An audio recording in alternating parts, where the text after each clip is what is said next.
Bonjour à toutes et à tous et bienvenue dans Cinefiles pour cette nouvelle critique de Pirates des Caraïbes, un film sorti en 2003 réalisé par Gore Verbinski. C'est un film avec Johnny Depp, Orlando Bloom, Geoffrey Rush, Keira Knightley, Jack Davenport et Jonathan Pryce. C'est un film qui a coûté 140 millions de dollars, il en a rapporté 654 dans le monde. Il a eu aussi de très bonnes critiques, il dure 2h23, et qu'est-ce qui se passe pendant ces 2h23? C'est tout ce beau monde lié à une malédiction de l'or Maya. Donc je vais pas entrer dans les détails, de toute façon beaucoup d'entre vous l'ont certainement vu.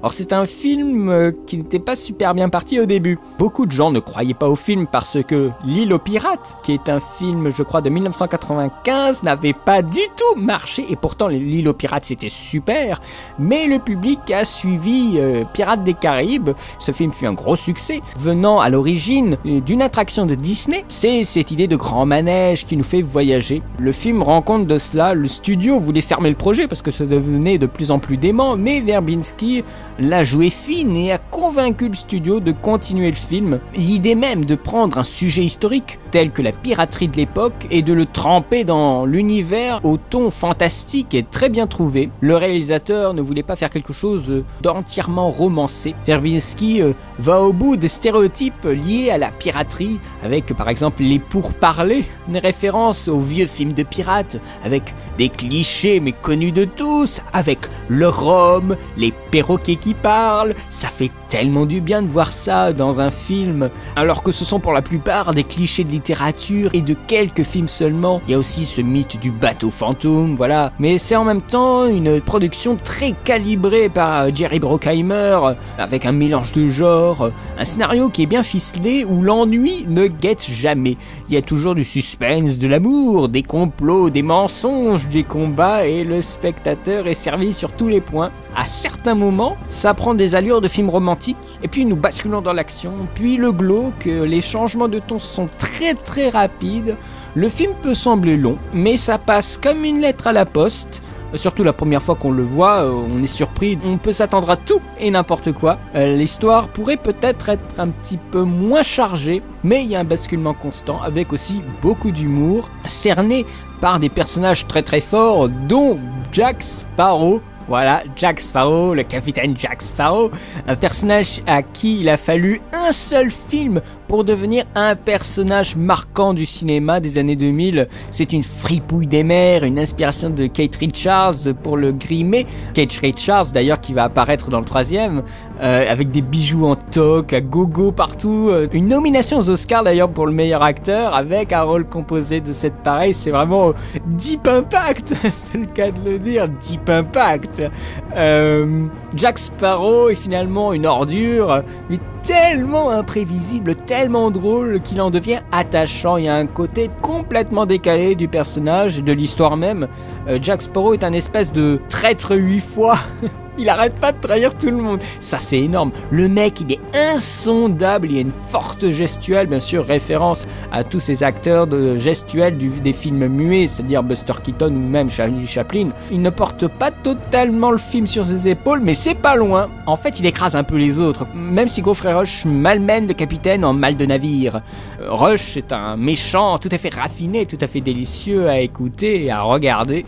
Et grâce à Johnny Depp, qui a joué dans beaucoup de films très connu avant de faire ce film-là, eh bien les gens étaient habitués à sa façon de jouer un peu décalée. Ici, c'est vraiment un rôle pour lui.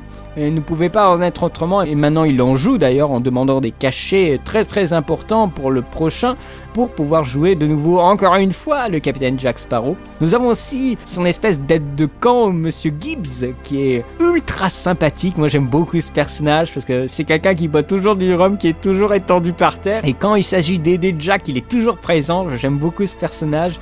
On a aussi la femme de service, une anti-mijaurée. On peut se poser la question entre romance et piraterie. Nous avons l'élément romantique avec cette actrice. ça peut énerver parce que c'est un peu niais quand même avec la romance avec Orlando Bloom. C'est juste une femme pour les mecs et puis voilà. Que serait un bon film d'aventure sans une petite romance, j'ai envie de dire. L'opposition claire pourrait être Master and Commander, qui est aussi un film de bataille navale, mais là il n'y a pas de romance justement dans Master and Commander et c'est aussi un très bon film. Donc on peut aussi faire un film avec que des pirates et pas de femmes, mais bien sûr ce film se destine à toute la famille et il faut aussi un petit peu de romance. Alors bien sûr ça fait un peu minable avec Orlando Bloom qui joue un petit genou transi d'amour et un petit peu intrépide, un petit peu trop mielleux, ne parvenant jamais à imposer son jeu dans la cour des pirates, subissant de plein fouet l'aura d'un Johnny Depp très inspiré. Les personnages sont donc écrasés par cette présence et doivent modeler leur jeu par rapport aussi à un humour noir. Il y a beaucoup de gestuels dans le film, une ironie très clairement, c'est drôle et rythmé. Il y a une dédramatisation très importante des moments glauques et un petit peu, j'allais dire, humides, c'est le cas de le dire, mais des moments un petit peu délicats. Donc on dédramatise tout ça car c'est pour la famille. Il y a une grande répartie au niveau du dialogue, bien sûr Johnny Depp en tête, donc il y a un humour. Ça marche moins bien quand ils sont sérieux, mais c'est très déséquilibré pour le coup, particulièrement le premier. Le deuxième est mieux géré à ce niveau-là. Gore Verbinski est connu pour faire une mise en scène assez fouillée, assez travaillée. Ici, c'est super bien mis en scène. C'est très puissant et vraiment sans limite. Il y a une vraie réalisation de ce film, certes blockbuster, mais assez précise avec de très bonnes idées.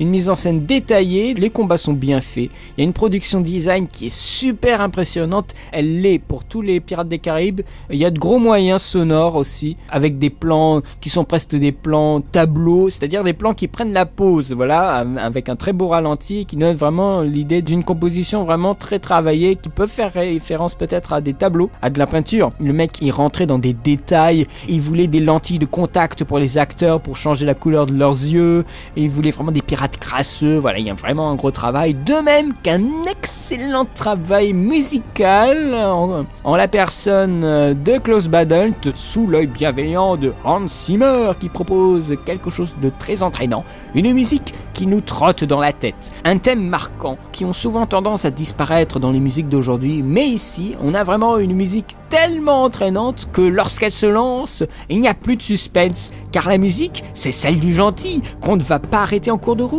et donc ça bloque le suspense. Il n'y a plus d'angoisse parce que la musique, on sait que c'est la musique du gentil et qu'elle est tellement optimiste, voilà, la musique est optimiste et ne crée pas de suspense, alors que justement, si on ne mettait pas de musique du tout, une musique qui n'était pas les thèmes du personnage principal, eh bien je pense il y aurait plus de suspense. C'est un film qui n'a pas de suspense, hein. C'est vraiment un film, on se laisse guider, on ne va pas avoir de mauvaises surprises, voilà. C'est aussi une question qui a tendance à disparaître dans nos productions aujourd'hui, c'est bien sûr allié avec des effets spéciaux, mais vraiment tip top pour l'époque. On fait appel à des technologies modernes, le numérique, pour refaire apparaître des genres qui ont disparu après l'âge d'or d'Hollywood, et ce malgré quelques films de pirates qui traînent par-ci par-là. Le type cinématographique disparu après le grand âge d'or d'Hollywood, ainsi que ses souvenirs d'enfance concernant l'attraction. Il sentait que le film avait été une opportunité d'exposer un genre à la fois fantastique et humoristique, avec des navires entre navires réels et terminés par ordinateur, terminer la structure, les mâts ou une partie du bateau qui avait pas été filmé. Il y a une grande force du numérique pour créer l'univers de la piraterie, ça se sent. Mais aussi ce sont des effets spéciaux de 2003.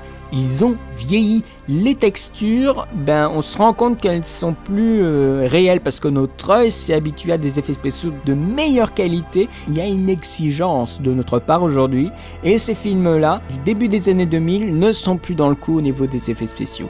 Et du coup, on peut ressortir du film aujourd'hui. Je pense particulièrement au squelette dans le film, les textures, je n'y crois pas du tout, ou devrais-je dire je n'y crois plus du tout, alors que je devrais. Et pourtant c'était des effets spéciaux de ILM, mais ils ont beaucoup trop vieilli, et pourtant on essaye des choses très spectaculaires. À un moment il y a la lune qui révèle un côté squelettique de certains personnages, et donc on met des trous dans la caverne pour faire alterner les personnages réels et virtuels, donc le squelette et le personnage, l'acteur, mais c'est des effets ultra matu vus. c'était des choses pourtant qui étaient très travaillées. Il y avait donc les scènes où il y avait ces squelettes, ça a été tourné 2 fois, une fois avec les acteurs et une fois pour intégrer les squelettes. Donc c'est vraiment un énorme travail. Donc quand c'est de la caméra portée, il fallait que ce soit des choses extrêmement précises parce que sinon après ils pouvaient plus refaire l'effet. C'est une esthétique très compliquée quand Verbinski voulait tourner les scènes de combat sur les bateaux en caméra à l'épaule. Les acteurs devaient donc faire de la motion capture, c'était le cas. En plus, bien entendu, quand je parle de squelettes et de combat et tout ça, mais c'est un film qui est pas super violent visuellement, bien que le propos soit très très violent. Et quand même, les squelettes, c'est pas joli quoi.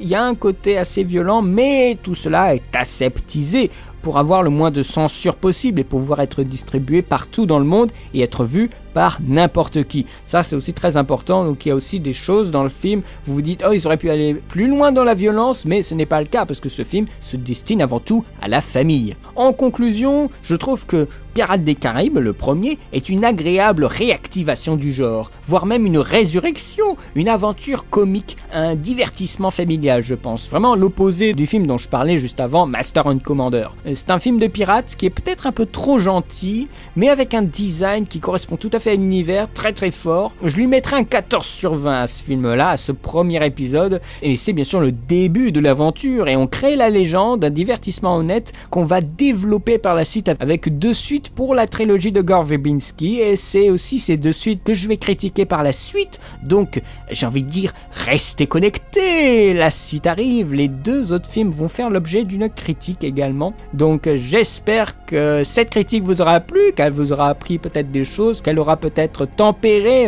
votre avis sur le premier opus. N'hésitez pas à poster des commentaires si vous avez des choses à dire sur ce film, des remarques, des notes.